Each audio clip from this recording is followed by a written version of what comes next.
Hello, everyone. This is Brendan with the In Games. We are playing Duel Commander for the first time in a while on camera. I'm going to be playing Kroxa, Titan of Death's Hunger.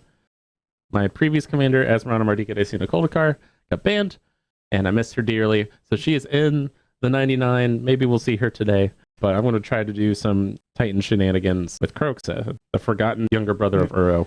And I'm playing, as per usual, Saskia.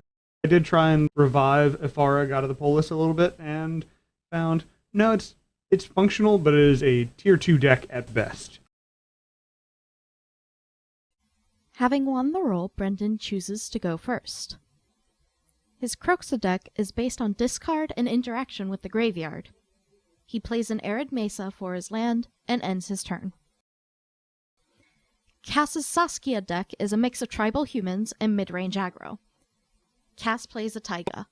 At the end of Cass's turn, Brendan cracks the Arid Mesa, digging for his Blood Crypt, which enters the battlefield tapped at Cass's end step, and Brendan shuffles his deck before beginning his turn, untapping Blood Crypt at his upkeep.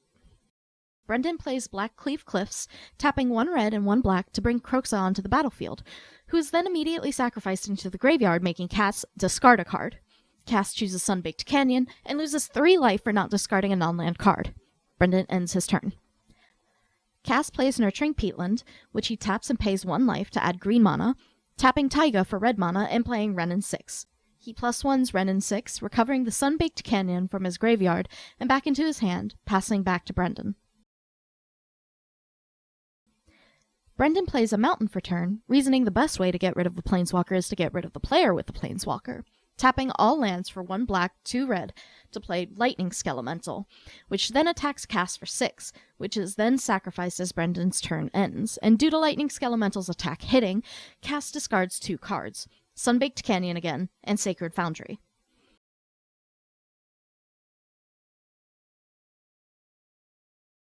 Cass +1s Renin 6 again, retrieving Sacred Foundry back into his hand, which he then plays for his land for turn, tapped.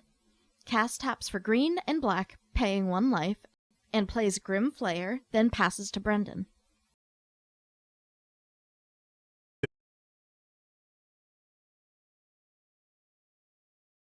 Brendan taps for 2 and a black, playing Rotting Regisaur.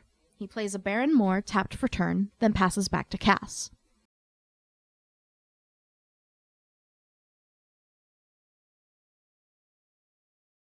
With Cass's turn, he taps Sacred Foundry and plays Path to Exile on the Rotting Regisaur, sending Brendan searching for a mountain, which enters tapped, and he shuffles. Then Cass +1s Ren again, retrieving Sunbaked Canyon from his graveyard. He waffles on if he'll play it for his turn, but opts for the Godless Shrine instead, paying 2 life so it enters untapped.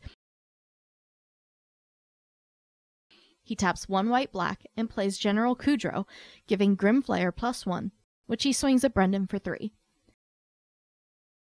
Brendan takes 3 damage, triggering Grim Flayer's ability and letting Cass look at the top 3 cards of his deck and put as many of them as he likes into the graveyard, and he puts City of Brass and Infernal Grasp into his graveyard, passing back to Brendan. Brendan plays Fiery Confluence, choosing to deal 2 damage to each opponent 3 times, taking Cass down to 0 life, and winning the game. This is a card that wasn't in the previous build, but every time I have cast this, I have won the game. Yep. This card has so many lines of text. But it's just 4 mana, deal 6. 4 mana, target player is gone. 4 mana. Like I said, the best way to get rid of a Renin 6 is to remove the player controlling.